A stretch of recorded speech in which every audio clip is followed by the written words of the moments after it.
Let us start now.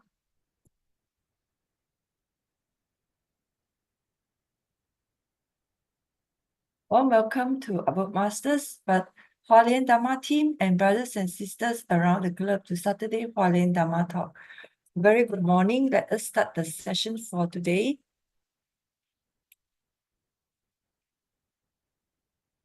Here I would like to share a short accepted master's speech, comforting and consoling troubled hearts.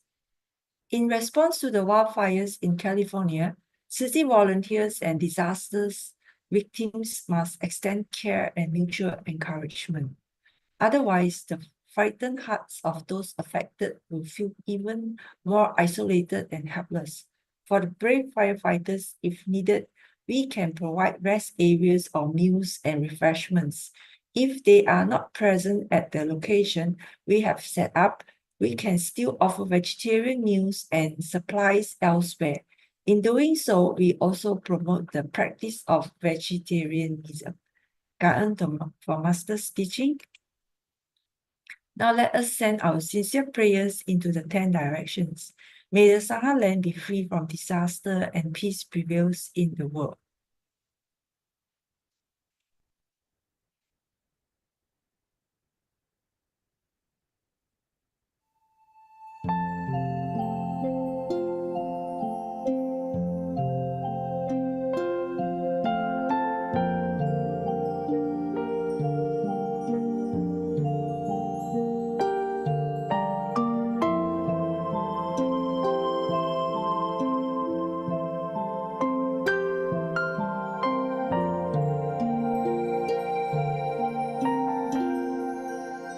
In my heart, I feel deep gratefulness. All my heart is filled with sincere prayer. From all corners of the world, let us join our hearts and pray for a world of harmony and peace. In my heart, I feel deep gratefulness. May all the Buddhas hear my prayer. All united with one heart, let us end our hate with love. May there be no suffering hereafter.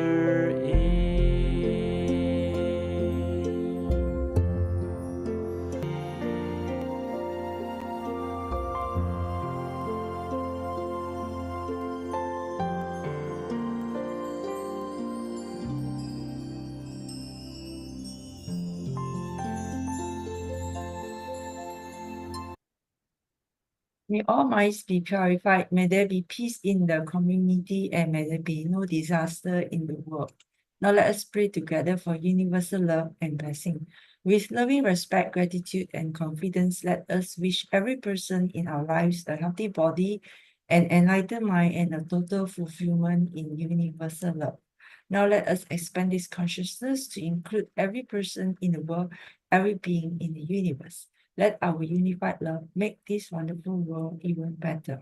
Let us all immerse ourselves in the joyful embrace of universal love.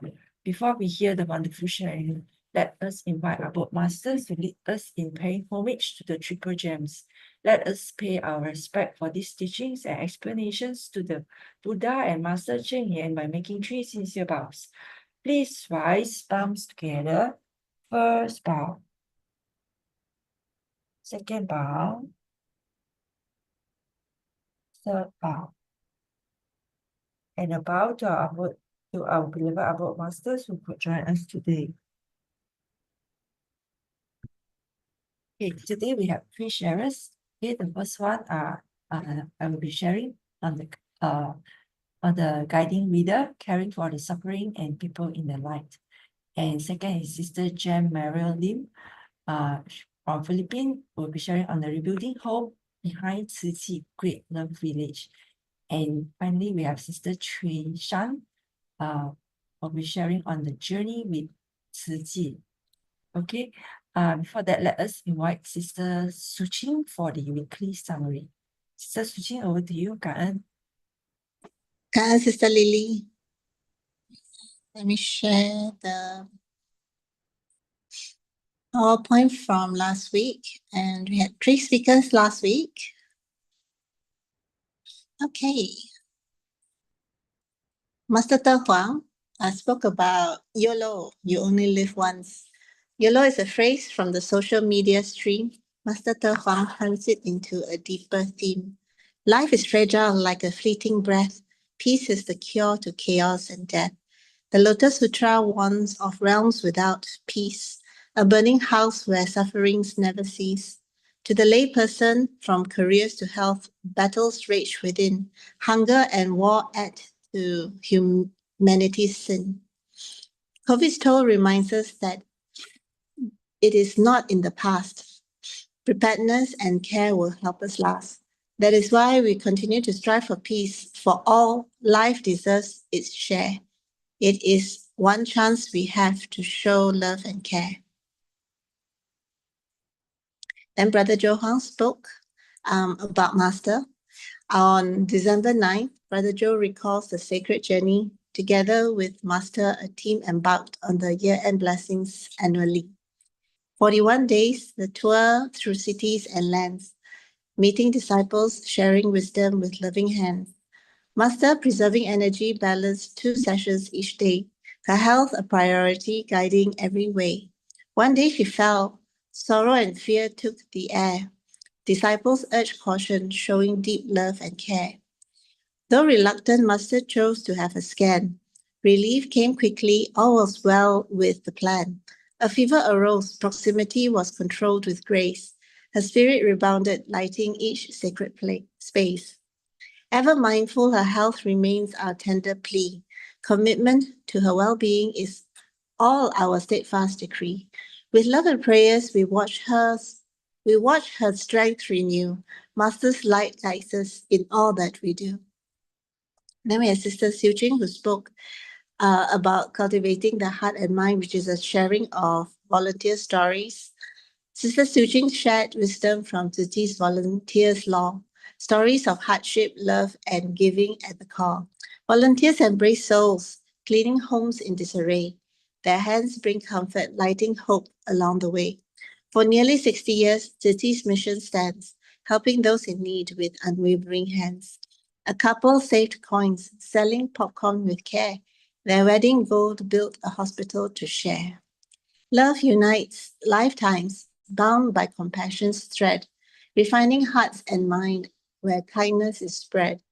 Cleaning bridges, selling fruit by the roadside, funds for hospital beds where hope can abide.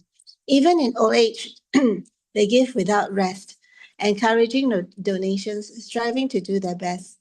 Over 80 still lifting and building with grace. For the victims of natural disaster, they create a safe space. Let their actions inspire a path to pursue, continuously doing good in all that we do.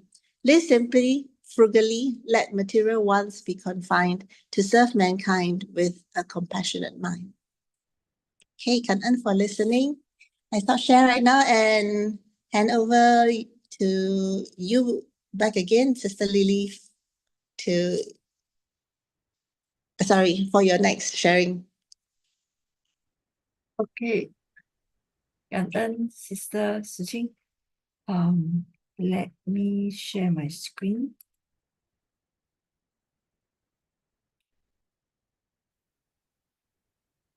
Okay. Okay. Dear masters, brothers and sisters around the globe, a very good morning to everyone. I'm Lily. I'm most grateful to have the opportunity to be the guiding reader for this Saturday session. The topic for today is caring for the suffering, people in the light. This was shared by Sister Chai Pi Juan at Kaohsiung Online Book Study on the 15th of January. This story was picked from 2023 Master Cheng Yan's Footprint, Winter Volume, 28 November to 4th December. So this story actually have been made in Thai drama, People in the Light, which brings alive inspiring true stories of Dr. Ye safeguarding the people in Dapu Township in Taiwan. Okay, so Dapu Township located in the mountainous region of Jiayi County in Taiwan with population of about 4,300 people. However, it is not classified as a mountain township due to its elevation and holds a unique position as neither mountain nor urban. With that, for over 30 years, it was doctorless township where people had to travel long distance for medical care. Locals often joked, for small illness, we endure. For serious one, we roll down the mountain. So this is really heartbreaking. So in the past, Dapu had only one health center with no hospitals, clinics, or pharmacies. However, in 2002, Daling Tzu Chi Hospital started setting up a medical station in Dapu Township, sparing residents from having to make long journeys down the mountain to the healthcare, for the healthcare. Most rejoicing is the medical staff have been stationed there to provide 24/7 year-round care for the health of township residents. Dapu also has another unique characteristic. Outsiders often releases venomous snakes in the area, making it the most poisonous remote area. As a result, the medical station is also stocked with various anti-venoms ready to treat anyone who is bitten by a snake. In the drama, we see that the villagers actually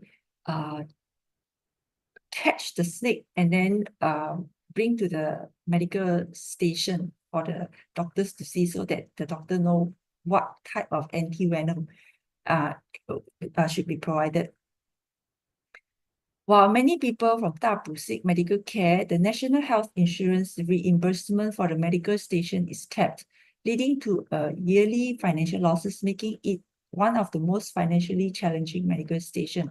However, Tzu Chi's 4 major missions are never for profit. The master praises the medical team for their willingness to help, offering gratitude, respect, and love while safeguarding the health of the villagers. Let us watch Master's video. 当好好来把握世间吼，世间其实需要咱，需要我们的吼，还有很多。电就无足无方便的啊，好佳才有一好医生，真正袂歹啦。咱若无啊，要死家己吼，足困难的。他非常的辛苦，每一个礼拜来一次，重要的他的医术特别高明，所以我们的乡亲对他特别的那个喜欢。感恩、尊重、爱，这是咱慈济啦、师父呢，正重视的5个字啦，尤其是医疗。我感恩医生哦，大家人拢是尊重生命。正努力抢救生命，我们的医疗啦，要如何提升？一首歌，搬过山，搬过山，搬山过岭为安怎？为着亲人的性命，三更半暝光咧行。这一首歌就是描述师父要伫华人起病。So we hope that, for Master's teaching, so we hope that everyone can share the spirit of climbing mountains and crossing bridges to protect life, health, and love. Next, in the drama People in the Light, we see that despite being in a resource-limited rural area, the people of Dapu live with a joyful acceptance of their fate. They are really heartwarming, pure-hearted, with positive energy and cheerful. They bravely face the many challenges of nature and life. Thus, they have shaped the villages into resilient, humble, and hardworking individuals. Each of them is truly people in the light, which illuminates the darkness, the dark corners of the life. This is the inspiration of Dr. Ye's dedication to his work, serving the Dapu people. The people of Dapu have lived out this Jingsi aphorism. We must overcome difficulties and not be overcome by them. This teaching by Master emphasizes the importance of resilience and proactive engagement when facing challenges. Next, at the beginning of the medical station's establishment in Dapu, there was difficulties finding doctors who were willing to stay long-term. It wasn't until Daling Tzu Chi Hospital took over that the staffing problem was resolved. Over the past 20 years, there are 3 doctors who have been providing long-term services at the medical station. First is Dr. Lin Fuxing, an obstetrician gynecologist, and then Dr. Lin Yinglong, a family medicine specialist, and the main character of this Star Eye drama, Dr. Ye Mingsheng, a Chinese medicine doctor, center figure of the story, who has been caring for the patients in Dapu every Wednesday for over 20 years. It has been more than 20 years Dr. Ye makes the long journey to Dapu, driving along Taiwan's Route 3, over 150 kilometers and more than 3 hours of traveling time each week. He treats the people of Dapu like family, sharing in their lives and bringing them light. Let us watch a video.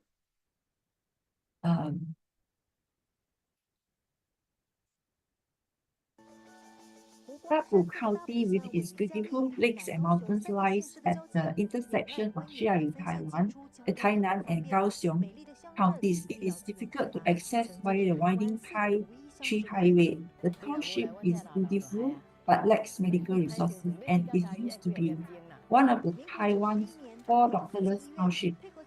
The locals say if he didn't come, our elderly people would be in trouble. It's hard to survive and it takes hours to go to Jiayi. Dr. Ye began making the 60-kilometer drive up the mountain every Wednesday.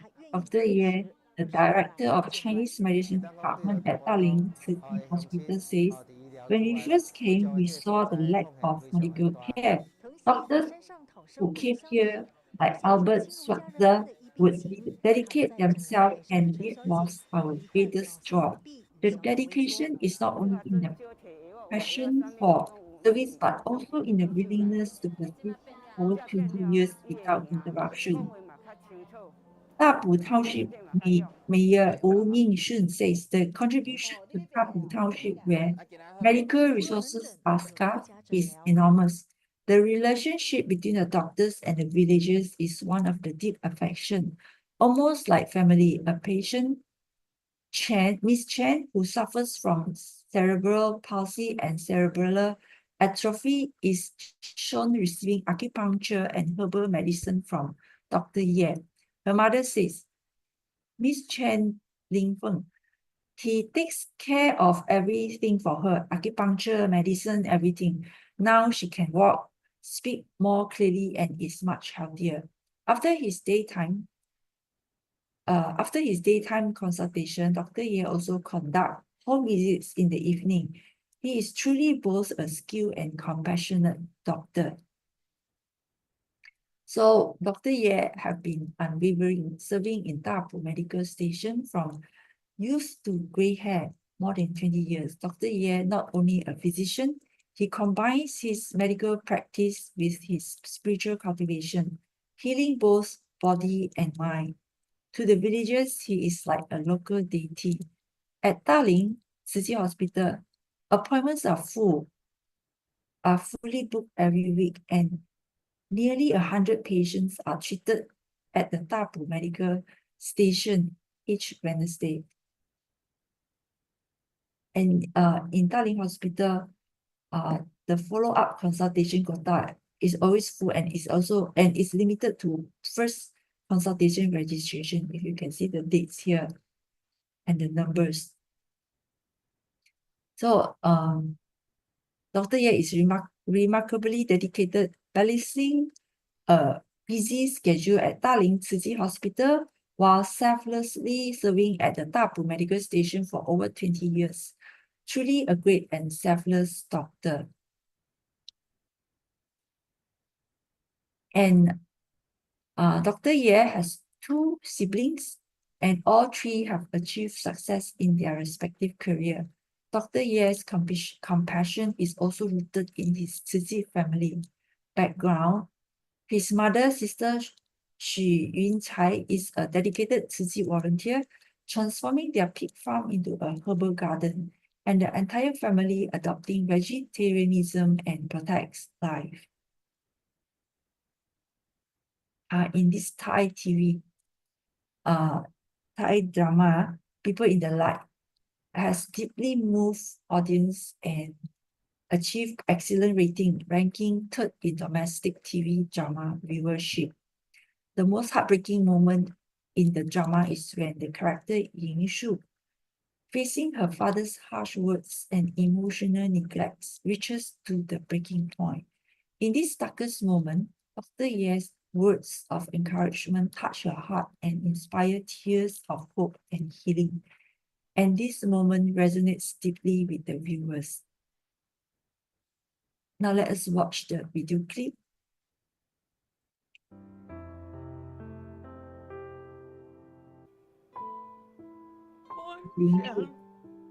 I don't want to burden my mother.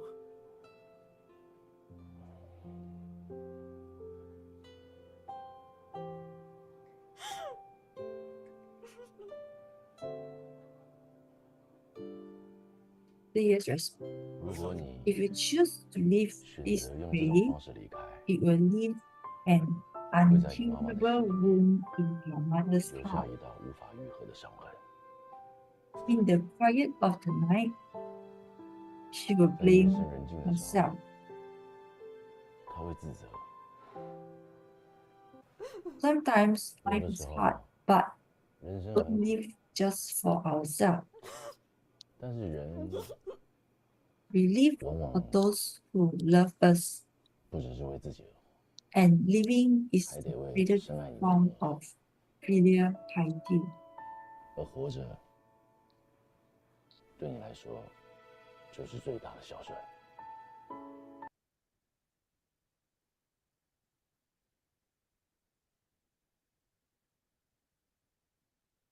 So in year 2023, Tzu Chi served 5,459 patients visited at the Dapu Medical Station. So about 5 visits per villages, safeguarding the health of the people and making Dapu a safer place for tourism. The Tzu Chi medical system has truly become a rock-solid guardian of life in Dapu. So my learning for this story, drops of water flow together to form a river. So in the Wisdom at Dawn, episode 102, joyfully listening to the Dharma opens the mind. Master says, so we must reach out our arms and let our love flow. Many drops are needed to form a river. They must come together drop by drop. Drops of water flow together to form a river. We set sail upon the ship of compassion to universally deliver all suffering beings. Our doctors cure illness and save people, relieving them of suffering. So Dr. Ye, unable to bear the sight of sick suffering in Dapo, began serving the community once a week. Over the past 20 years, this unwavering commitment has inspired more doctors and medical teams to join the mission, uniting for a greater cause to care for the people of Dapo. So this is the theme song of People in the Light. It's composed by Yu Zhenxian, a Golden Bell Award-winning sound engineer and a producer of this drama. The song is beautifully composed and sung in English, offering a refreshing experience. Here is a short excerpt of the lyrics. Before sunrise, there is a darkness. When we go towards the bright light, we'll turn away from night. Keep faith true in our hearts to feel hope, illuminating hearts. Let us listen to the song. Before sunrise, there is a darkness. When I close my eyes, we are waiting for the hope of light. Packing your bags, let go of sorrows. You may be afraid and feel disappointed, but never give it up. With me by my side, the gentle breezes arrive and lay bed in sunlight. Adorning the east, all things spring to grow and light illuminate our way. When we go towards the bright light, we turn away from night. Believe love in your heart. You are the bright light, shining the dark night. Together we'll be stronger. When we go towards the bright light, we turn away from night. Believe love in your heart, and we'll feel the bright is deep and wide. Keep faith in your heart to feel hope, illuminating heart. Wow, nice. Hope we all have the courage to face the ups and downs of life, burning ourselves to light up others and become people in the light. Okay, just to add on, Dapu was hit by the magnitude 6.4 earthquake on January 21st at 12:17 a.m., shaking the ground of approximately 53 seconds and injuring over 40 residents. And Tzu Chi volunteers were mobilized to provide care and comfort to the affected residents, especially seniors living alone. Meanwhile, the medical station in Tapu remained operational that day itself to treat the injured. 感恩 for listening. Let me stop share. Let me share the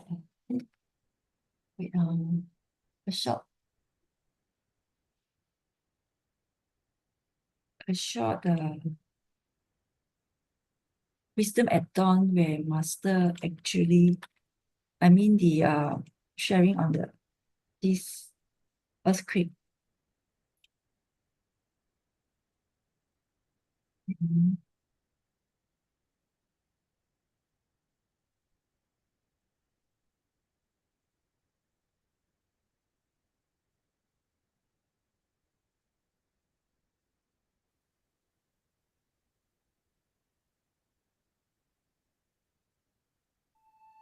90:17，在嘉义大埔有发生6.4的地震。同时在台南南溪跟高雄甲仙也都有震度是5弱的一个地震的情形。大埔医疗站那我们整个盘点下来，主要都是电脑的设备了所以今天整个大埔医疗站是正常的运作，因为也有中医的居家医疗所以中医科的郑竹燕医师一早就从大林这边就出发，也都安全的抵达大埔，所以会继续执行有关居家医疗的一些业务。凌晨3、4点志工就开始张罗今天早上的早餐那还有我们目前受灾的地区比较明显的就是南溪区还有玉井区那目前安置。Yeah, I'll stop here.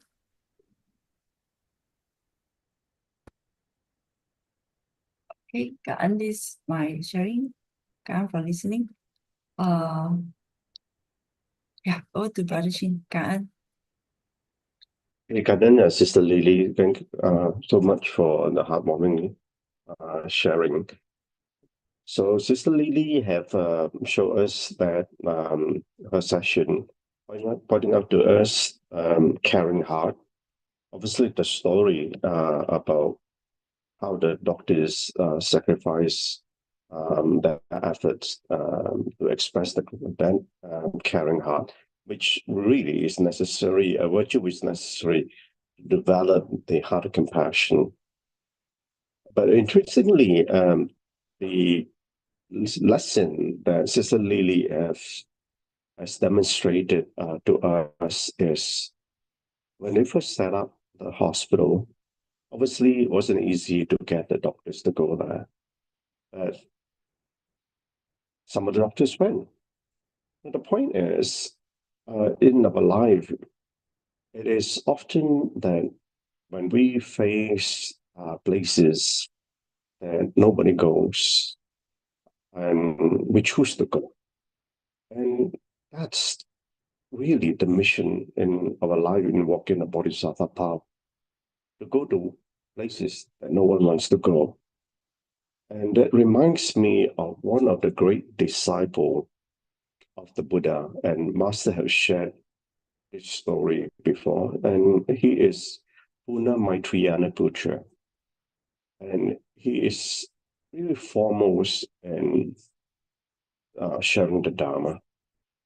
And Buddha would ask him, where would he go to share, even go to places that nobody wants to go? And then Buddha asked him, what happens if you face dangers? And he said, those are the ground of practice which are difficult, which will progress me in my practice. And he actually asked him the ultimate question, but what if you face danger and your life is in danger? And he responded to say, that is my karmic retribution, and that's my purification practice. So obviously, the condition that we face in our life in doing the Dharma work is never smooth. And that is part of our learning. That's our journey in our practice. And the song, to go to the light, we are unenlightened beings. All of us are in darkness. So that gives us inspiration of the light in the Dharma, to brighten us within us, so that can be illuminate ourselves within, to express our love outside. So what Sister Lily has actually shared in sharing is, whilst we may be in darkness inside, let us bring in the Dharma light to illuminate ourselves within, and we express our love outside. So the light inside and the light inside to express the love outside. So Ganon, so much Sister Lily for sharing that and inspiring us for to walk that journey.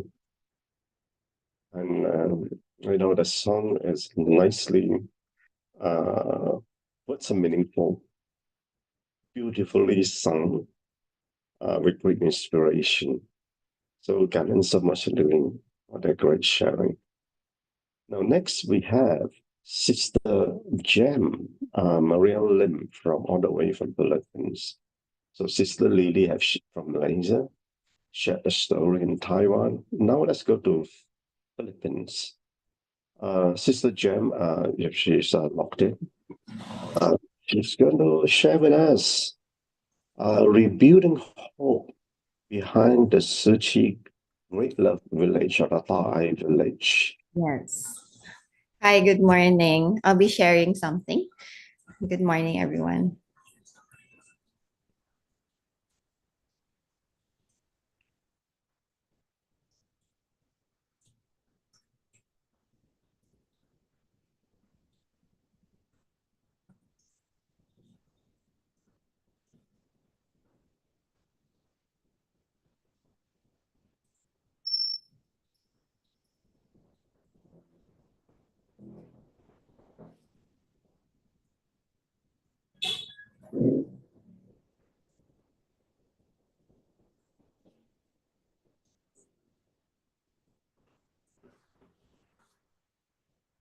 Just wanted to know if everyone can see my presenter view or Yes, we got it. okay. But you may want to put it on the slide mode. Sorry, let me help. I think somewhere in the bottom of on your laptop, there's a slide mode.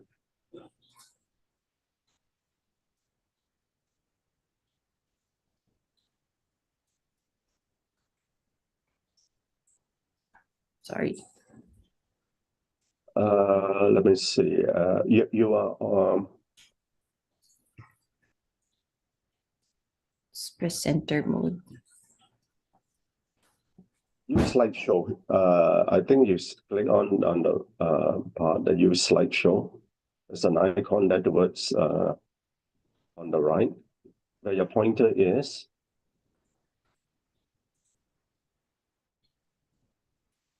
Oh, let me help. Yeah, you end slide. Yes, to try that.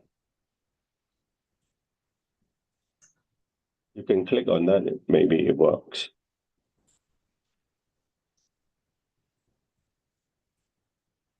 Can you click on that? Your slideshow. Let me refresh. I'm sorry.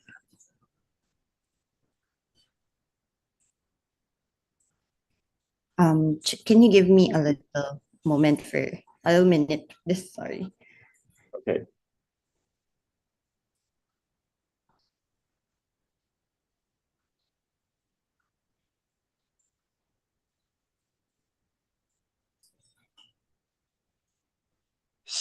So while Sister Jem get us ready for the slide, let's go back a little bit to the point about what Sister Lily has shared about being caring. I think a lot of us, whilst we want to express the care to a lot of others, the effort has to be made out, and that's where could be helpful, and that's the action that we need to do. But that very often, as much as we like to express the kind and caring heart and putting that into effort, sometimes it's not easy. Not easy because of the conditions outside, because we are householders in practice, we are lay practitioners, so we have a lot of family obligations and so on and so forth, and that may hinder us to express that caring heart. And that is really, if you think about it, those are really our condition of practice. So understanding the Dharma, expressing that light of the Dharma in love, and that's really, really is the practice to express that light within us. So being kind, caring is the light in the heart.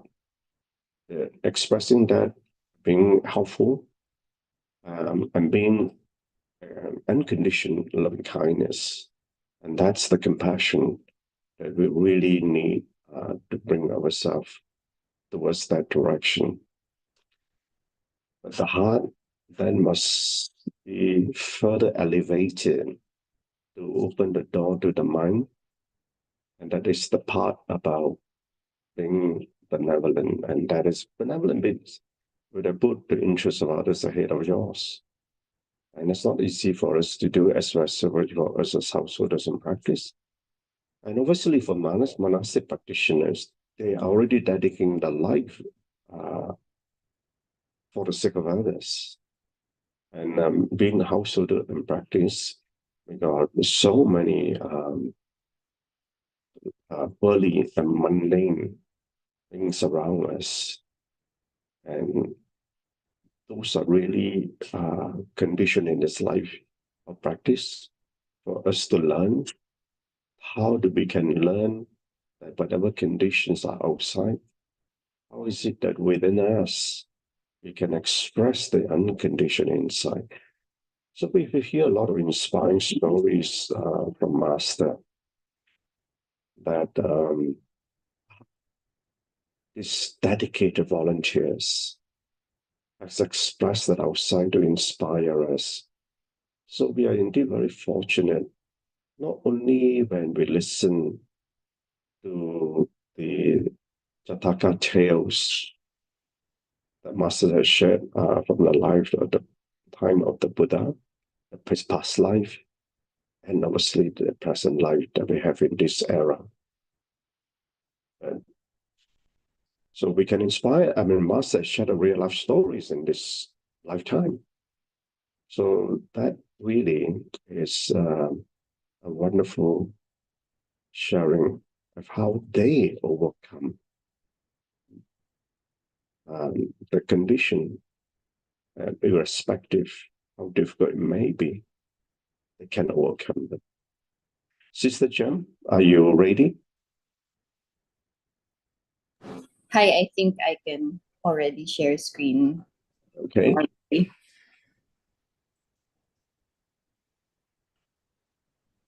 Really sorry about it. No worries. Can everyone see my screen now? Yes, excellent, excellent. Okay. Okay, so hope this defines as a strength drawn from adversity, a light at the end of the tunnel. So we wanted to be exactly someone who helped light, give light to the darkness we had. So good morning, everyone. I am Architect Jem Lim, from the Philippines, and today I am here to talk about a project that is very dear to my heart. While it may be a simple one, it is incredibly meaningful and deeply aligned to the core values of myself and the Tzu Chi Foundation. So this project is about rebuilding hope to our fellow Filipinos who were deeply affected by the typhoon 11 years ago. So I'll be sharing some highlights of our journey from the design to construction. So exactly 11 years ago, last November 8th, many parts of the Philippines were washed by the Typhoon Haiyan, most especially the province of Leyte. Not sure if some of, I think Malaysians were also there during that time. The super typhoon was considered to be one of the most powerful storms ever tracked, in this lifetime. So it affected so many provinces. It displaced, I think, 1.4 million Filipinos. It killed families, not to mention the billions of dollars in property damages, which led to so many people with no homes, no food, no shelter. Even money is useless at that time. So these are the things that the organization wanted to address through short, medium, and long-term efforts. So short-term efforts are like the cash for work, immediate response, hot meals, and medical missions. The medium term was about the temporary housing that we built for 260 people, and livelihood programs to help the economy within the community. So now we're here at the long-term efforts where we wanted to provide a permanent living space for them. So the question is, who are the beneficiaries? So these are some of the residents of the temporary housing we built during the medium-term relief efforts. We had installed before a temporary shelter, which is very durable, by the way. It is at least 11 years now.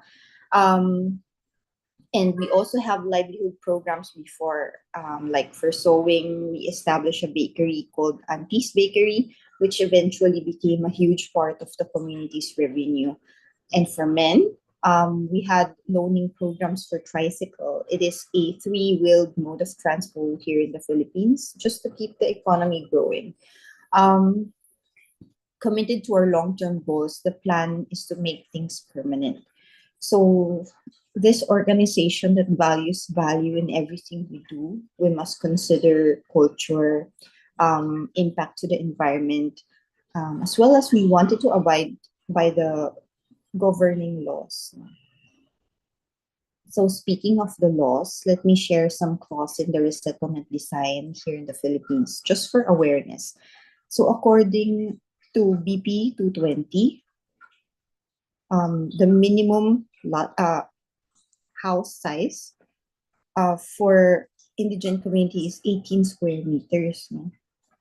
So according also to census, the average Filipino family has around 4 to 5.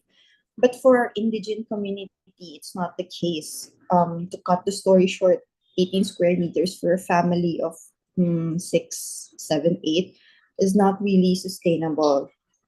There's no gender separation, no privacy for the parents and whatnot. So actually, I have a short story to share because this played a huge impact to the design process.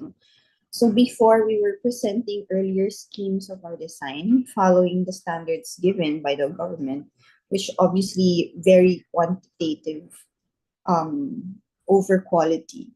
But well, given the lack of land here in the Philippines and thousands of Filipinos who were still displaced at that time, and still are, right? So we were presenting a 20 square meter floor area to our master Cheng, and we were actually feeling very generous by giving additional 2 square meters more than what is required by the government. And we happily presented it.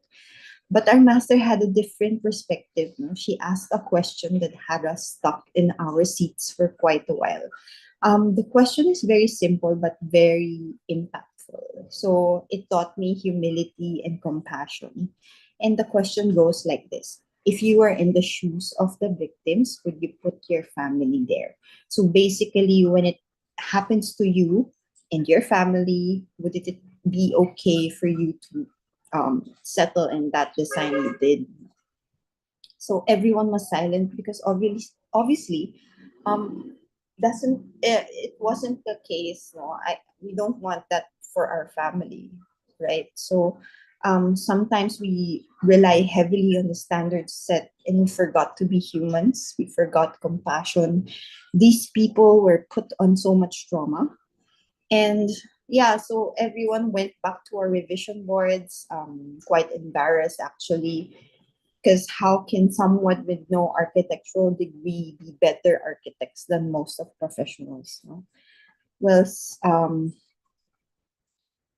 simple. Actually, it's simple because school doesn't teach compassion. It doesn't teach great love, which what we have here in Tzu Chi Foundation. That's really the key. So next we go to the design. Let's talk about it a bit. So our vision is to create a master plan community that is historical, inclusive, livable, a place that is resilient, green, and sustainable for generations to come. So historical because for 30 years and more, of Tzu Chi being here in the Philippines. This is the first permanent housing that we will be building, and hopefully not the last. No? It is a sort of a gift of our master to mark the 10th year anniversary of the super typhoon. So inclusive consideration of the end user's faith, culture, and place. Tzu Chi is a Buddhist foundation serving others regardless of their faith. So livable. We wanted to offer not just a space but a home for the victims. Disaster prepared, we wanted to respond in all areas, basically. So sustainable, we are not offering a house. We're offering sustainability through building training centers, livelihood centers for economic purposes. And green, because we made sure we use the blessings present on site, such as the rain, the sun, the wind, and whatnot.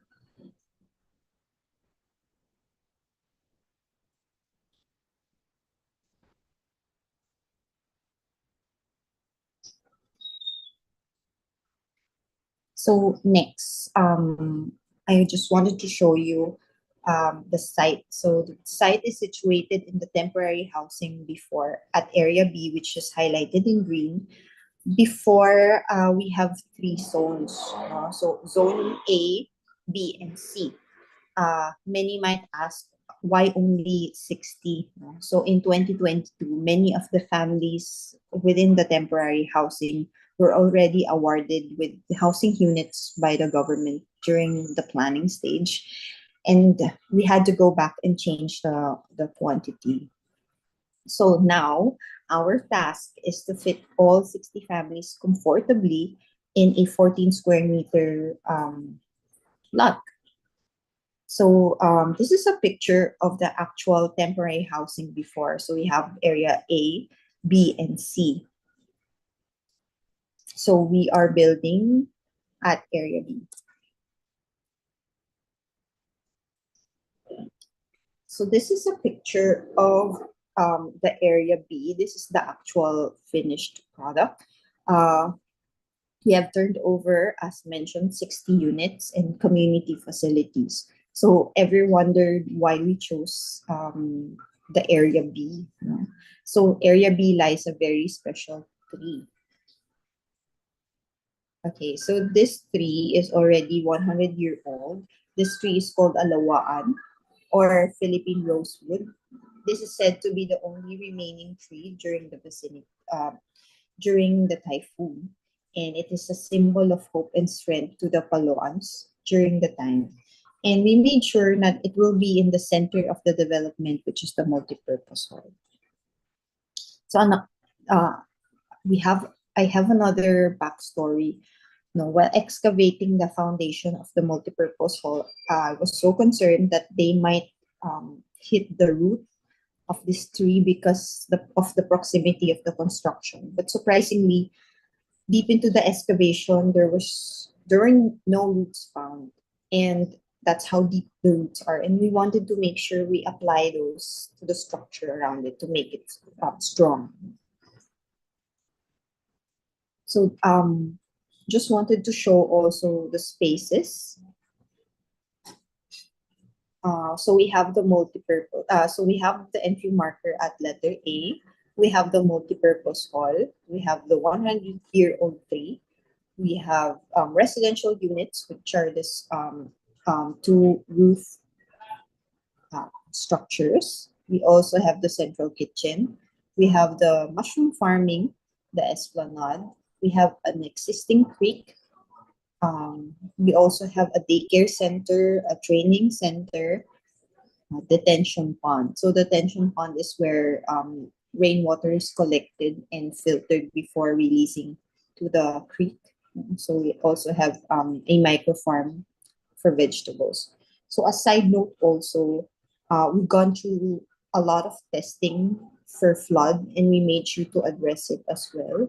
So we fixed the creek, we introduced detention pond, we raised the ground floor finish of the whole development, installed drainage system just to make sure that this site will be safe.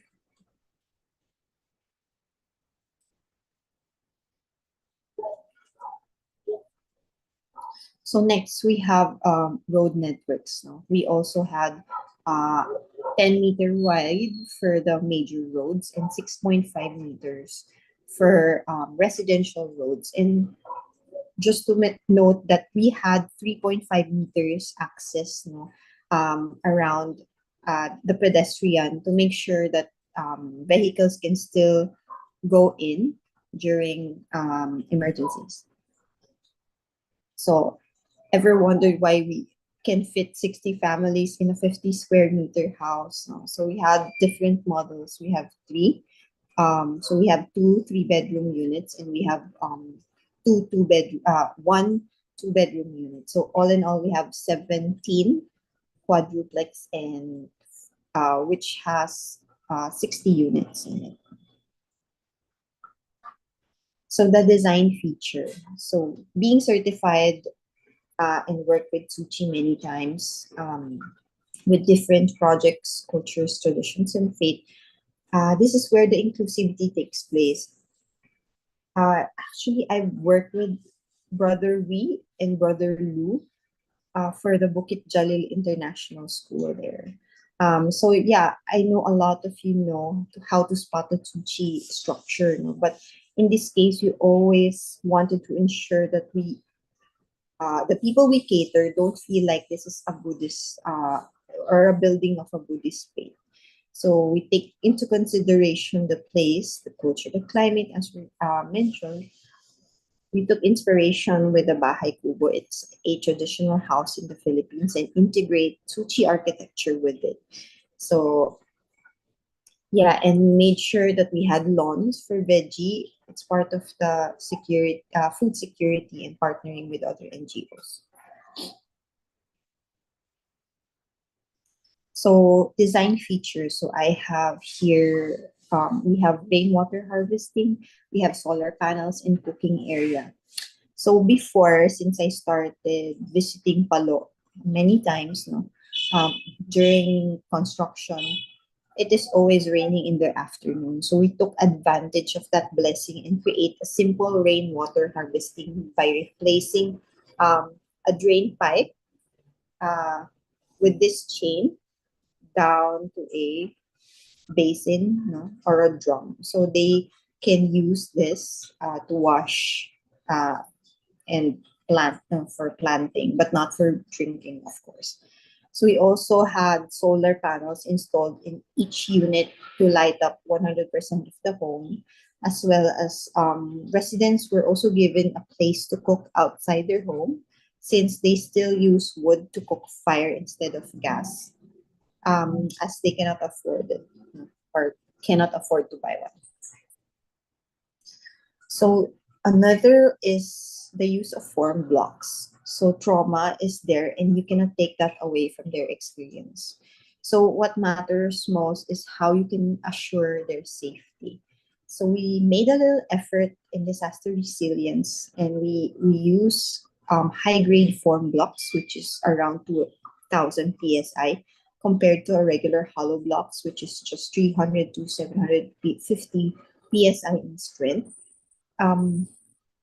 So we build with 2 concrete sandwich panels and poured concrete inside, so it's like a bunker.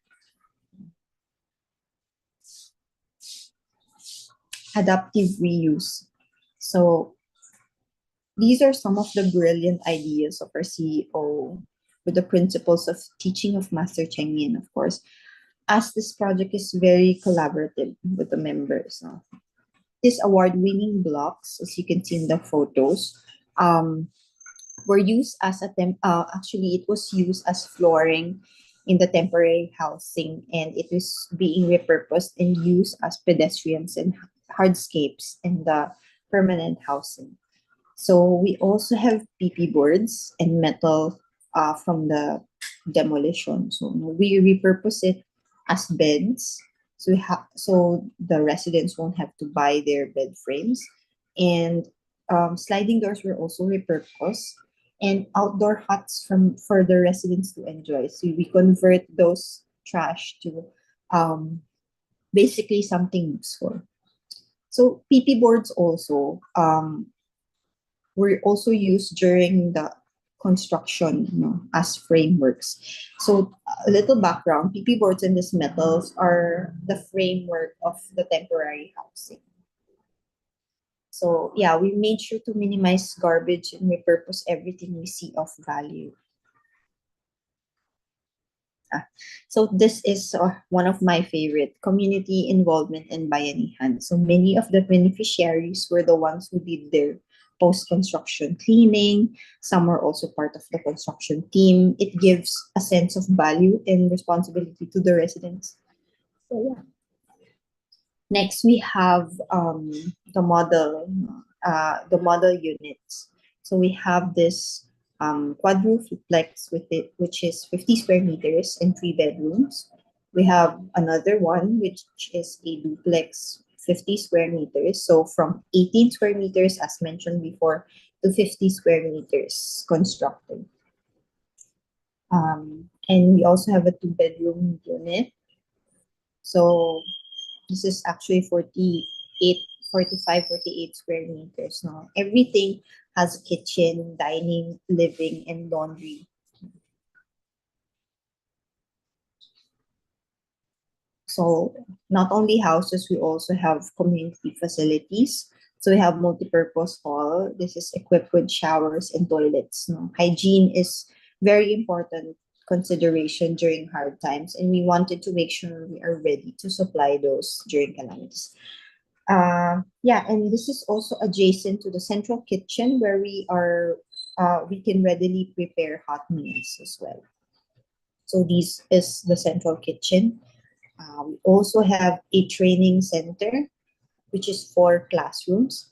We also have a daycare center where the residents can leave their kids during work hours.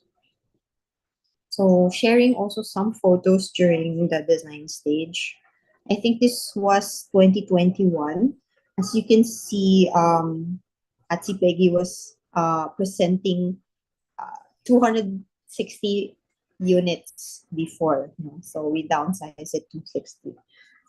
So we were presenting to the government. We met with the residents to get their inputs, basically all the stakeholders.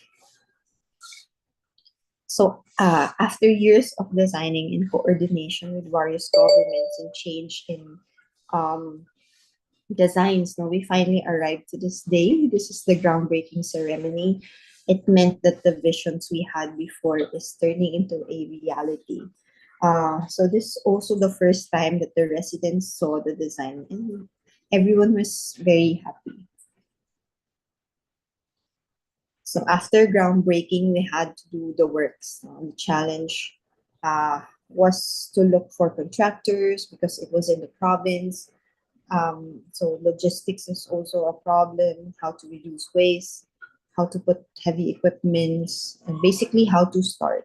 So our dedicated CEO has shown exceptional leadership in consistently flying in and out in his 70s, and actually on a bi-monthly basis for nearly a year, demonstrating the commitment to ensuring this project is a success. So it is a collaboration effort of the stakeholders, the donors, the residents, and everyone. So actually during presentation, I was always asked to share stories from the beneficiaries. But I think it is also important to highlight the volunteers who work so hard to give the residents a new life and nothing in return but pure compassion. So that's from design to excavation to what we see today. That is very that is great love.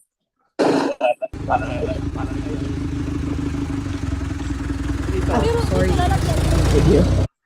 Okay, so with that, I end this presentation with a grateful heart. Thank you so much, Tan. By the way, these are the kids. The kids in the photo were said to be placed in plastic bags. They were 1 year old and months old during that time by their parents to safety. So now they're 10, 11, 12 years old, happily playing in the housing projects we did. So I'll just show a little clip of the summary from how we started and how it is today. Thank you so much.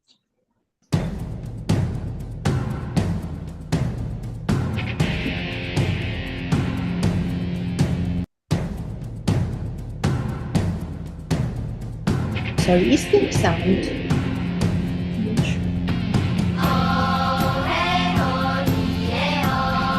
But there is.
Thank you so much. Thanks so much, Sister Jam, for the heartfelt sharing. And as a result of Typhoon Haiyan went through the great difficulties and how the Tzu Chi in Philippines have expressed their love. And I mean, my key learning that I find from Sister Jam sharing is about how we can give. And she has actually brought a new meaning to me. It's respectful giving. Why respectful? Because even the giving, we need to, there are a lot of things we have to consider. Comply with the local laws and regulations in terms of the whole settlement. Look at the needs of the people. And the give, whilst temporary home, it got to be lasting. The comfort that they can give. The environment that they have to comply with. And obviously the aesthetic part of the homes. So it's not just about giving the house, but giving a respectful home for others.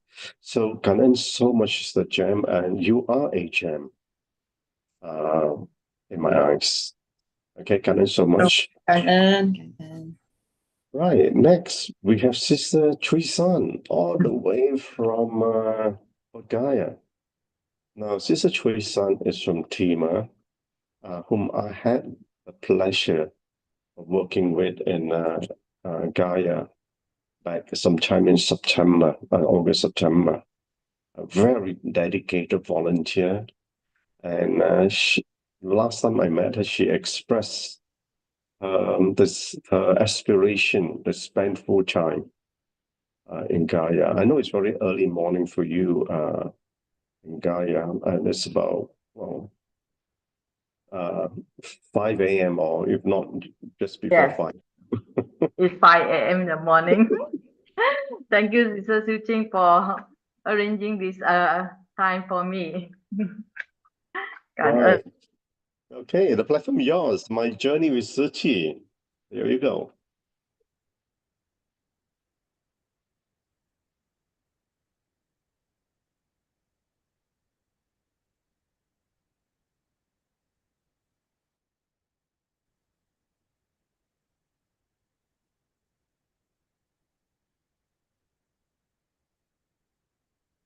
Brother Chin, this is the first time I'm on sharing my are you Yes, we can see the slide. Yeah, put into slide mode if you may. okay? Yeah, excellent. Yes, good morning everyone. Can earn. This is my first time sharing something in the Zoom, sharing in this Saturday Hualien. Really grateful to Su Ching for allowing me this opportunity. Can anyone hear me? Yes, we can hear you. Okay, so today my topic is my journey in Tzu Chi. So before my journey in Tzu Chi actually start 1 year, about 15 months ago. It's not by many years. To start off, okay, I would like to introduce my late mom, Pan Simoy. She has been a Tzu Chi for 30 years. She started in Malacca, in Malaysia, and then set up the whole place in Seremban with few of sisters. And in 2015, she moved to Kuala Lumpur and stay with me. So in these 30 years, I know that she's in Tzu Chi, but I never understand what is she's doing there. I don't understand why she keep going to Tzu Chi, even though when she drive all the way 1 hour to Malacca, or she drive from Kuala Lumpur to Seremban for 1 hour just to attend some event. I don't really understand the happiness she had. So on the day when she passed away, was on the 23rd of October. Then Sister Joanne, she's a OUG leader. Few of them came and give prayer. So it was really unknown what Tzu Chi is. I didn't know when someone passed away, the members, the sisters will come and give a prayer to their sister member. And I thought initially, I asked when I called them that my mom passed immediately within less than 1 hour. So they gave very nice prayer. It was very touching. And I also asked, do I have to pay your, do I have to give your ang pao for this prayer? So the sister came and tell me, no, we do not need. So, and then after that, when we arranged the funeral, so they came about 3 times. The first time was during immediately my mom passed away. Then the second time when during the wake, okay, the Seremban team, they actually came, take one van about, came within all 1 hour away, the journey, and it was raining that day, heavy rain. They came all the way from Seremban, and then those from Kuala Lumpur, they came in the afternoon session, and then later they came again in the evening.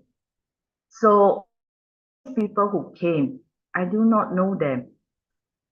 And I don't, they will say, oh, I'm your mom friend. I always been with your mom for many years. We work together in a recycle center. We work together in Seremban. I didn't really know them. And yet they came all the way to the cremation where they actually follow my mom on the 3rd day. So it was also from that time on, Sister Joanne actually asked me, what are you working? At that time, I was not working. And I was thinking, why she's asking? Then she asked me, what am I working? I say, I'm used to be a nurse. Then she planted the seed of say that, a nursing is very much needed in Tzu Chi. There's organization which is called TIMA, and it's an international relief organization, part of Tzu Chi. So our curiosity search about TIMA. And then within that period of time, I actually saw my mom's phone. There's a WhatsApp on my mom's phone and say that they need volunteer for the Tzu Chi free clinic. So we did that the following week, 2 weeks later, after my mom passed away. So my friends, my nursing, these are all my nursing group friends, and then they came and comfort me. Let's go for a dinner. So, and then after we had a chat, they comfort me. Then they asked me what to do. I said, now my mom passed away. I don't feel like staying at home. It's just like a lot of things that it's too quiet at home. So I told them I would like to just go out and do some volunteer work. I'm thinking about this Pudu free clinic, but I do not know how am I going to do it. Who to go? How do I contact them? As in, because the days that is on the day when Tzu Chi free clinic that have this volunteer, we were having my mom prayer time. So then they said, no, you should ask me. But this is my friend Tzu Chi, and she linked me to Sister Josephine in Tima, in Pudu. She says she's in charge of the Pudu under the venipuncture where they take the blood. And then she said, you know her. I said, she used to be clinical instructor in when we were student days, but I can't really remember. But after that, so she went to the clinic, Pudu Free Clinic. She had her session, and then after that, she linked Sister Josephine with me, and then she said, then Sister Josephine called me. Her voice, I remember. She was someone that when I was a student, she's a clinical instructor. We run after her back. And then we asked her for, I want to do this procedure, I want to do that procedure in order for us to get our crosses. And that was 25 years ago. So, and yet, we never meet each other since then. And through Tzu Chi, things got connected to us again. So while we were talking to her, and then we had a long chat, and then she connected me into, that's where I started connecting me in Tzu Chi, mostly on Tima. And then she chat about a lot of things. What are the things that I can do? What are the things I can't do? So, and we chat, like when my mom passed away, she had left a lot of things in her place. The jacket, the cap, I didn't know much about any of them, and I was just wanted to send them to recycle center. But then I was thinking, what if I need them? But then on the other hand, I said, it doesn't matter. If I need them, it will be my own. Anyway, my mom clothes doesn't fit me at all. And the cap, 3 white caps and the blue cap, I don't understand why they have a hole behind. But later now I know there's a purpose for it. Then for the other part, all those clothes, I actually send them away. I give it to somebody in Seremban to give away. Those clothes, I didn't know if they are costly. So, and then what actually left, I actually from Sister Josephine, she advised me. She said, Chuey, these are things you can keep. They last very long time. One of our eating utensil, and she said those things will last forever. She said keep it, don't throw it. You can use it anytime you want it. And I found that was really useful when I started my Tzu Chi activities. This is what I started to use. And then my mom has got this tree. Actually, this beads, she had 3 of them. So the one taken by my, and I have 2 brothers. So one, he said, asked me to keep for him. So I have two of them and I always bring one with me. So it's just like whenever I bring one of these beads, it's just like, okay, when I go any place or I pray for her or I go to a temple, and then when I transfer, put this in even with Sangren, I will say that, you know, I transfer Mary to her, and this actually represent on my memories. Then because we grew up in Seremban, and then my mom actually started the Seremban few of her friends, and then a few sisters, and then they started. So they set up, painted, renovated it, you know, make it beautiful. It's a very nice community center. So November, about a month later, I went down to.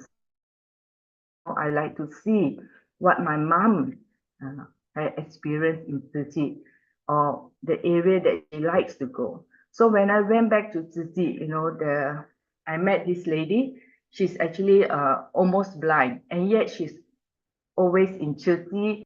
She's money. She's still able to write a report. She still do a lot of things. So, and then, you know, when I got to know her, she told me about my mom, a lot of stories, good times, and that she said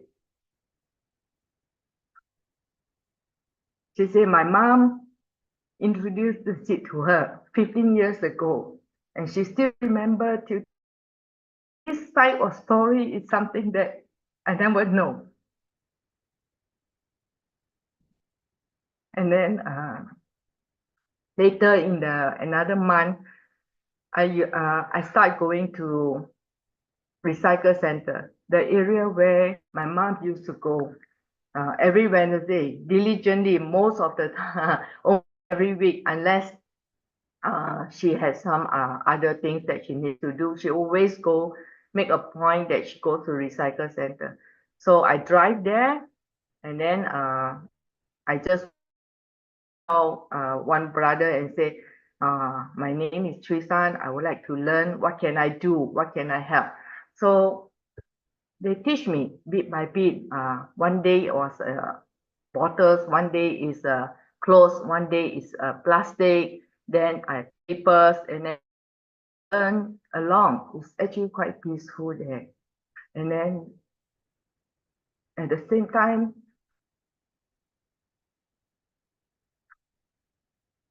I got to know my mom's friend. They call me Sumeni, means my mom's name is Pang Simoi. They'll say Sim is here, Simoi daughter. They didn't know my name, but they only know my mom. And then so I'm my mom's daughter. So, and I get to know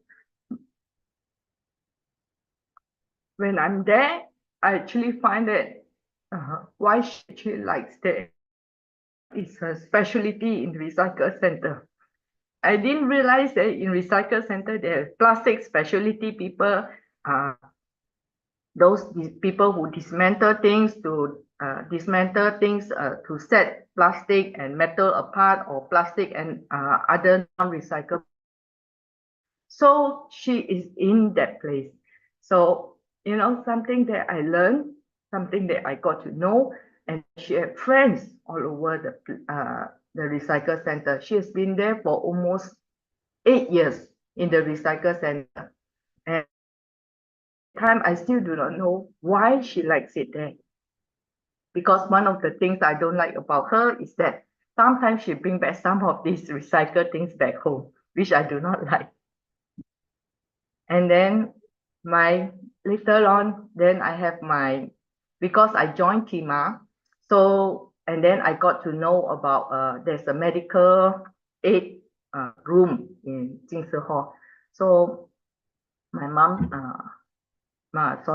Sister Josephine was telling me that you can actually go there, and actually and you can do some medical things over in that area. So 31st December, it was my first journey to Jingsi Hall. And I took the train myself. It's too far. It's about 45 minutes or to 1 hour drive. So I tell myself I take the train, stress free. So in the train, I met Sister Rayton. Sister Rayton, she's from nearby the area. So I'm familiar with the train. But then I'm thinking, once I reach Jingsi Hall, I do not know where is the medical aid room. So she said she knows. She said it's next to the yoga room. I will bring you there. So she take me on the inside the Jingsi Hall. And later, Sister Rayton is I will mention about her later. And then on the first time, it was the 30th anniversary of Tzu Chi in Malaysia, Jingsi Hall, Kepong. So it's volunteer there, and that's where I met Sister Wai Fong. Sister Wai Fong.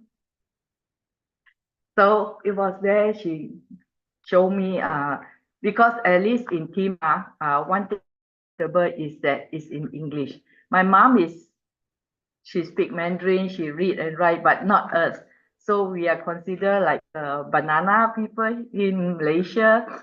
So I'm not able to read and write. I can speak, but reading and writing is something that I can't. One of the reasons why I didn't really like to join Tzu Chi is mainly because of communication. But when I joined Kima in nursing group, it's more comfortable because it's in English form.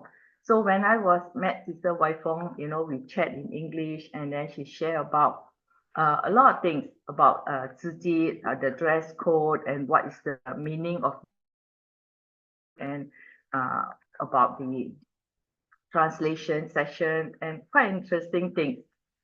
So, and that thing, the conversation what we had is still sometimes is fresh in my memory. Thank you, Sister Waifu. And then after that came the year-end blessing for 2024. I was also I actually put up there is a chat group. It's all for English platform, and it's all for our nurses. So, and then when I'm free on that weekend, I put my name there, and I wanted to be the medical aid in the station. So on the 20th January, I put my name there again. So I met this Sister Chia. Sister Chia is in my nursing group, someone that I know her when I was a student nurse. That was also about 25 years ago. So, and then during this year-end blessing, we had this, on that day, we had Dr. Tan was there, and she was also, what you call this, holding those like like a lot of stick on it, and then you have to shake on it, and whichever stick that come out first, that is the number you pick up. So I didn't know those are the Jingsi aphorism. I was thinking why we have something like in the Chinese temple that Xin Mang, like looking for luck or looking for some answer. But then she told me, you hold on to this the whole bamboo container, and then when you hold it, she told me to think of someone, and then when you shake it, then you want to ask whatever question you ask. So when I was holding it, I was thinking, so, and I said, Mother, I arrived already in Jingsi Hall. Am I walking the correct path? Is this what you like, or is this how you would like me to be? So the Jingsi aphorism that I received from my mom. So never lose courage, never lose my faith, and nothing in this world is impossible if I'm determined. So from these words, that's where whenever I want to do something, I will just do it. It's like, I can do it, I would like to do it. So in Tzu Chi, the rest of my Tzu Chi journey is like, I'm always I'm trying to walk this path. no need to lose my courage, no need to lose my faith. Just have my faith, just go. And then somehow this door seems to be opened up for me until now. So, and then later on, the following week, I had my first sharing in Tzu Chi Community Center. And that time it was my mom 100 days after her passing away. So this was the picture taken by one of the sisters. She said, I look like her. And then in Tima, when I started my Pudu free clinic, in the Pudu free clinic, the activities that I do. So my friends, this is my friend that introduced me to Tzu Chi, to Sister Josephine. And this time when I was first started there, I actually wear just white t-shirt, not the logo. But at that time, I used to think, I just wear the white t-shirt. I don't need to be in Tzu Chi, and yet I can actually help people. I can do a lot of things for the refugee. I think I can continue like that forever. No need to join Tzu Chi. A lot of money needed to use, and then need to follow the rules, need to button up, need to tuck in the shirt, and then put on a belt, a lot of things. So I tell myself, I'm wearing this white t-shirt, I'm happy. But then after a while, I also attended this Tzu Chi International School in Kuala Lumpur. Sister Waifong, that she actually told me about her son was studying in Tzu Chi International School, and she actually shared the children there are taught differently, not just like any other school. So in my mind, I was thinking, how nice if I just able to go in and have a look and see what Sister Waifong said is actually true. So, and after Chinese New Year, I received a call from Brother Kang Lu, and because there's an emergency, they don't have a nurse there. So she called me, and I happened to be in Kuala Lumpur, and I stay nearby. So I said, okay, I will come.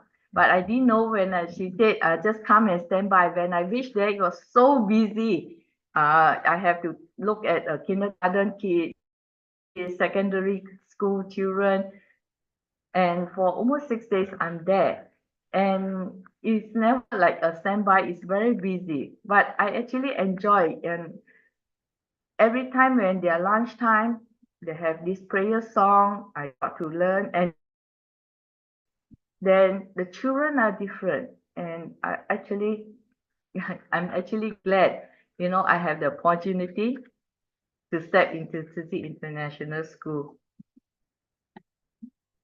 Then on the community side, I also get this home. I get to do Fu Tian, cleaning up the Jingsi Hall. I was thinking, what is Fu Tian? They say just do it, go there and just do the cleaning. So I also go, and I say I didn't know. I actually realized that I actually enjoy whatever activities is, and also the bamboo bank. Then when one of the medical station, when I was in Jingsi Hall, I met Sister. Actually introduced me, give me opportunity to go to Jinjiang Recycle Center, where we actually help the elder wellness program. It was a monthly program, and there was that time when I start to, from a plain t-shirt, and then I become a Fatima, and here you see that she buttoned my neck. Until now, after no more. Why I become someone become somebody who's taking care. Okay, be more mindful, put up button up. Okay, so it was also elderly wellness program is very fun. I do enjoy meeting those elderlies and doing what I can do for them. And this wellness is like when we check their blood pressure, we check their blood sugar if necessary. Then later on, I was be a coordinator for the physio.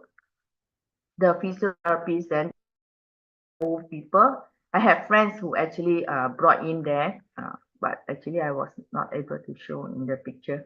So, and then it was this Jinjiang Wellness. I actually look forward every month. Then I also attended the, and then as a medical aid, and also actually do the Chao San with my brother. He's my brother, youngest brother. Then one day, Sister Josephine was telling me, Teresa, you write in all the activities you have done. Maybe you can get your Tima t-shirt. I think that time before this, somehow I actually signed in and put in my donor, and I don't know why. And then after that, some Sister Joanne gave me a form, and I also thinking about it, and then somehow I also fill in the form, and before I know it, I'm already a Tzu Chi member. So then after with all the activities I've been, and then she said, oh, it's time you wear the shirt.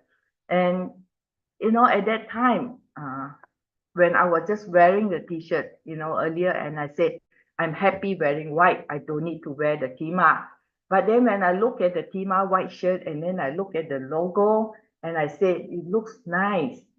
And when she said, it's time, I can, recommend to ask Sister Peggy to get you a Tima t-shirt. And when the moment I got moment I had this approval, Sister Peggy said, yes, I took the train all the way to Jingzi Hall, and I purchased the t-shirt.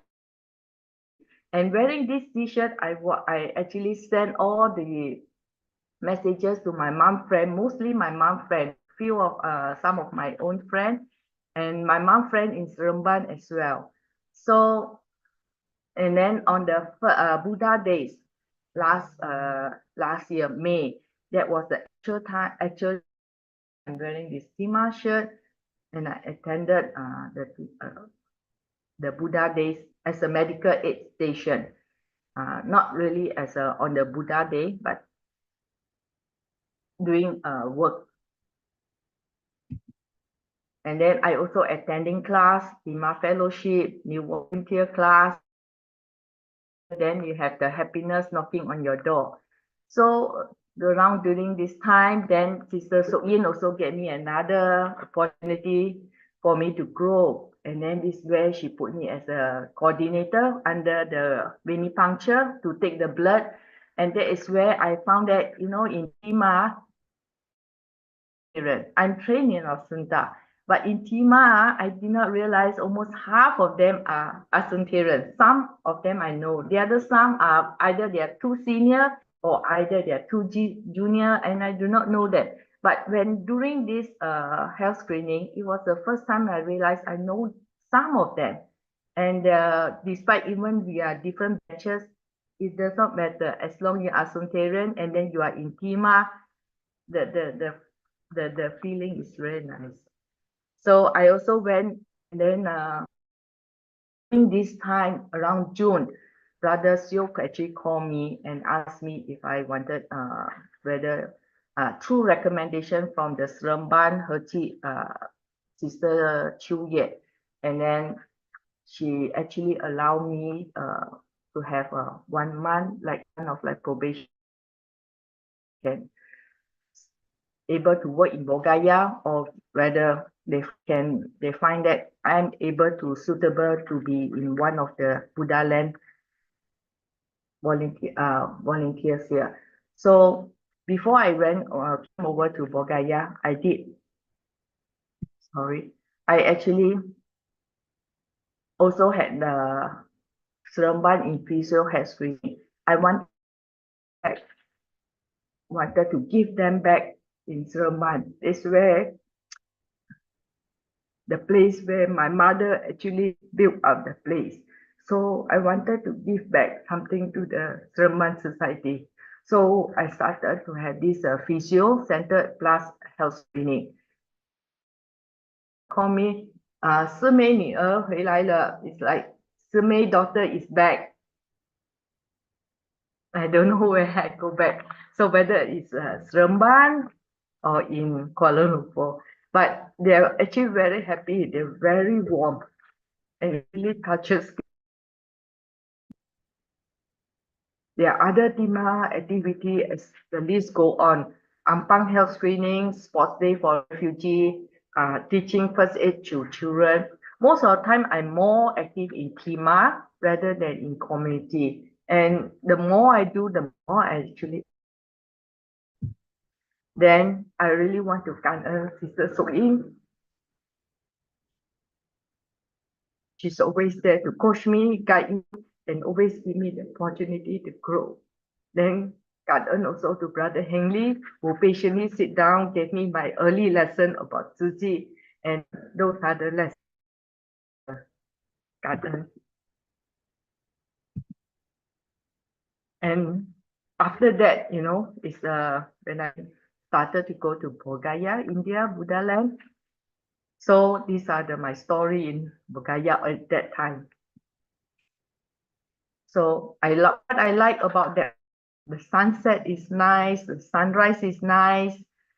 Every morning, that time when I was there was mid-August until mid-September.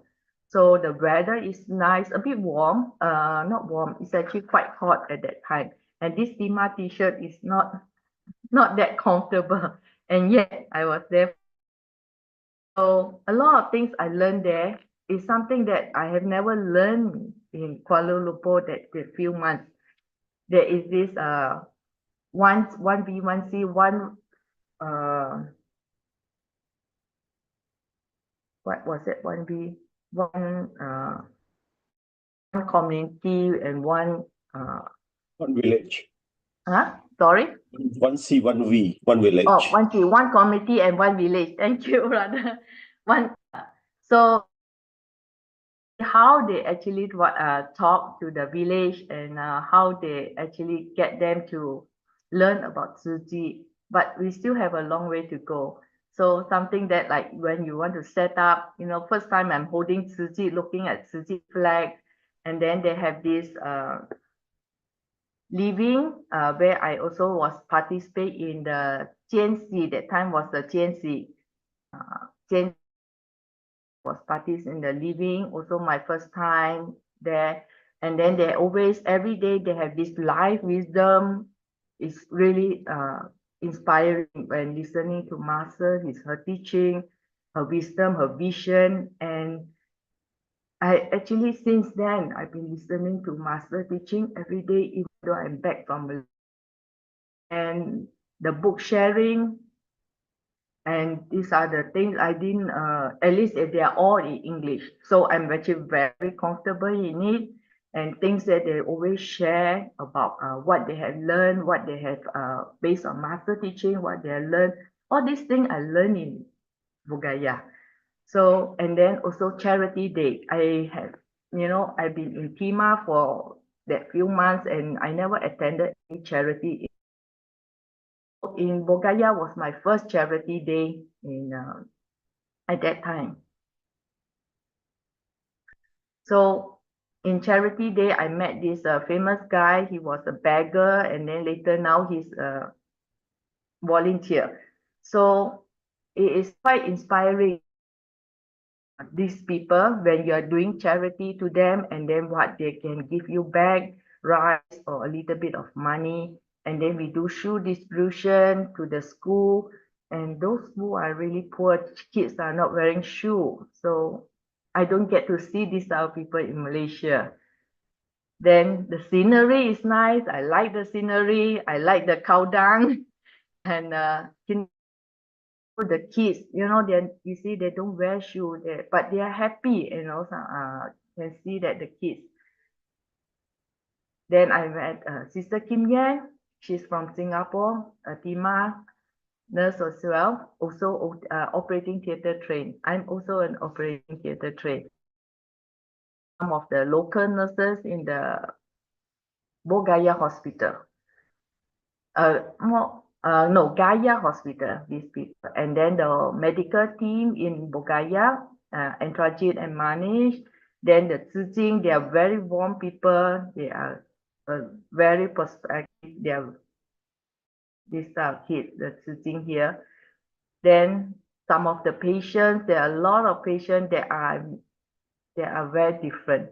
So being an operating theater nurse, but when I come to Bodhgaya, I just have to, learn all over again about community nursing, about pediatric, about children, pregnant, mom, skin, whatever I can, these are the community nursing, which it's not part of my practice when I was working, but when, I don't know how I do it, it's just that I'm willing to put my hand there, I just wanted them to have less suffering, a bit better, make them happier, and pray for them. So, I have met this lady having thought that she had difficulty in delivering, yet she delivered a healthy baby boy. And this baby with a cleft lip, to convince the mom, no, the grandma, that she can be a better child, she go for operation in the future. Child with a hand which is handicapped, and very malnourished adult children as well, skin problem. They have all kinds of community nursing, like very they're very poor. Malnourished is actually. And then I also like the food there, whether it's from our community center, whether it's my midnight snack, or whether it's momo that I find in Bodhgaya. They're all delicious. I actually like their food there. And then the temple that I go, Bodhgaya temple, Sujata Stupa, Sujata temple, and this one is in Rajim, which I had the opportunity to visit. And when I brought my mom bracelet there, this 2 年, so when I go to Rajim, whether put there and I do my transfer of marriage to her. This one is Bodhgaya. Brother Manfei did a very good video on this. Maybe I just to share this to all you.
After that, I came back from, and then under TIMA, I also attended this Cambodia Battambang medical camp. And over there, after I left the operating theater for about 15 years, I was not working in the operating theater. When I was in Battambang, my wish. I was thinking how nice if I can have opportunity to scrub in and to do some surgery. And when I was in Battambang, my wish also come true. I was supposed to be in the baseline observation, just taking blood pressure, blood sugar, height and weight, and then OT at the second day, the OT was lack of staff because they separate the operating theater nurse to the eye center. So then they said, Chisan, come in. I say, you have the scrub suit. I have it ready. So Sister Chia was to say, okay, I just went in there and I was wearing the Tima scrub suit. So we took this photo with all our Tima words behind. So this is the whole big group of the Tima doctors, nurses, pharmacists all over 4 countries, Singapore, Taiwan, the local Cambodia, the dental doctor, and also from Malaysia. Then out of this big group, we have 22 nurses. 22 nurses, 12 are Asuntarian. I wrote their batch number down here. So you can see from a very senior batch 28, we call them group, and then all the way until group 67. So when we line up ourselves, is in Battambang, when we are this group all together sit in one table, it's just like Asunta alumni, all like talking about memories, our tutors, and who we know and who we do not know. Then I also attended the medical outreach for the refugees in Bukit Beruntung, and then in Puchong Medical Center. Medical outreach. And lastly, on the 25th of December, it was in Seremban Care Recipient Day. I went there as a Tima, supposed to help them out in the physio, but most of the time I was just getting to share with them that about my Bodhgaya, to them that I'm coming back to Bodhgaya. So this is a picture I took with sister. We are Rachel, and then this photo, each time I met her, I'm in a different t-shirt. I was just white t-shirt, no logo, not even button up. Then the next I met her in Bukit Beruntung Medical Outreach. Puchong Medical Outreach, and then she saw me in Hima t-shirt. And then on the last, from 1 year-end blessing, and then to this year-end blessing, she saw me. Finally, I started my CNC training. So now I'm back here in Bodhgaya, here on the New Year Day, on the 1st of January 25. So I'm here. So in my journey, how I go, I still have not really get it yet, but I may have an idea what I wanted, where I wanted to go. God earn my 2 母亲, Sister Josephine and Sister Chuey. So for bringing me up in Tzu Chi over this past 1 year. God earn.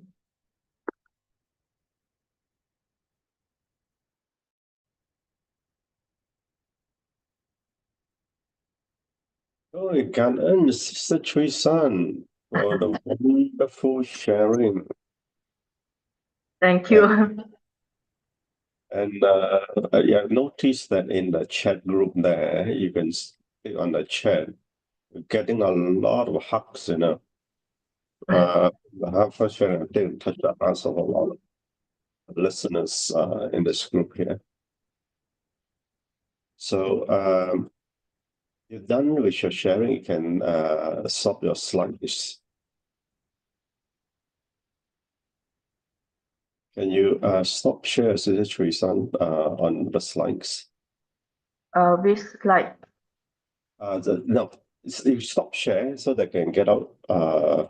Okay. I'm trying to find my. You find a side to stop share, is it? Like it should be somewhere on the top on your on the top. on the top. Yeah, you see a Oh, stop share. yeah, okay. So I have to exit here. Just click on that. It will come out. Click on the share. No, click on the stop share. Stop. Stop share. Then it will exit. You get that? Somewhere on the top of your there is an icon. It says stop share. Pause. Pause. Stop share. Yes. Okay. Yes, you've done it. Excellent. Okay, so well, I can see that you have an invaluable inheritance from your mom. Money cannot buy. That is come out as an expression of love, expanding of love, and extending of love. How that love has been extended, and you're now actually extending that love from your mom to you, and from you to so many. And I've seen that what you did in Gaia. So it's very touching indeed. And interestingly, I noticed on your mom's badge, and the Dharma name is Su Ching. Su Ching, almost you drop the N, it becomes Tzu Chi, same spelling. So if you notice in the photo that you shared, Dharma name, Dharma name. I didn't know that. I can't read Chinese word. So very useful that you take the writing. That obviously the most Dharma name is given by master, and there's a meaning.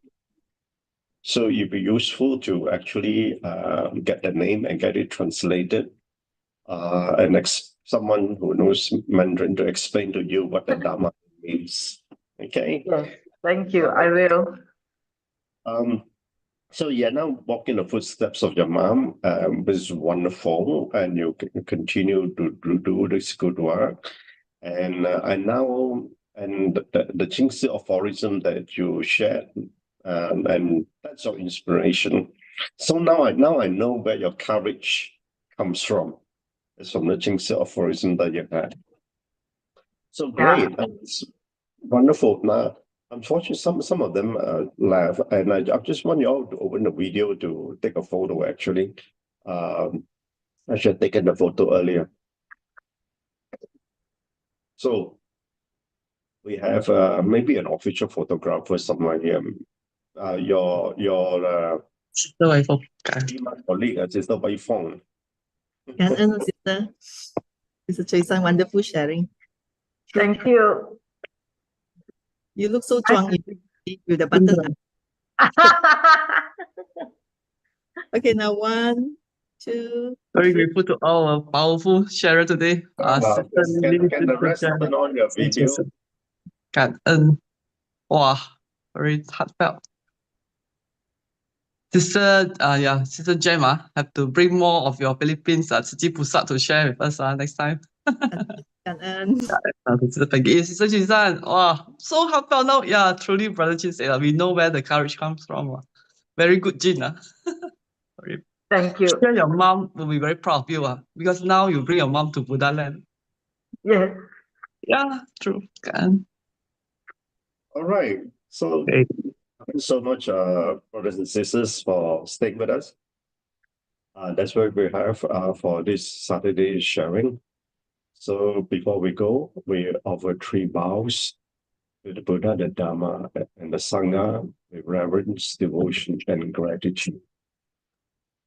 First bow. Second bow. Third bow. We also offer 1 bow to our boat master. Bow. Okay, now, so have a wonderful weekend, and for those who are celebrating Chinese New Year, I wish you all sit and quiet. Have a wonderful and a happy New Year, and welcome to the year of the snake. we're living the dragon, we're going the year of the snake. And so may you all be blessed in the coming year. Okay? Right. Brother Chuey. Okay, Father. And so much Ate for all the Joy. Thank you. Happy Thank Chinese New Year. you. Bye.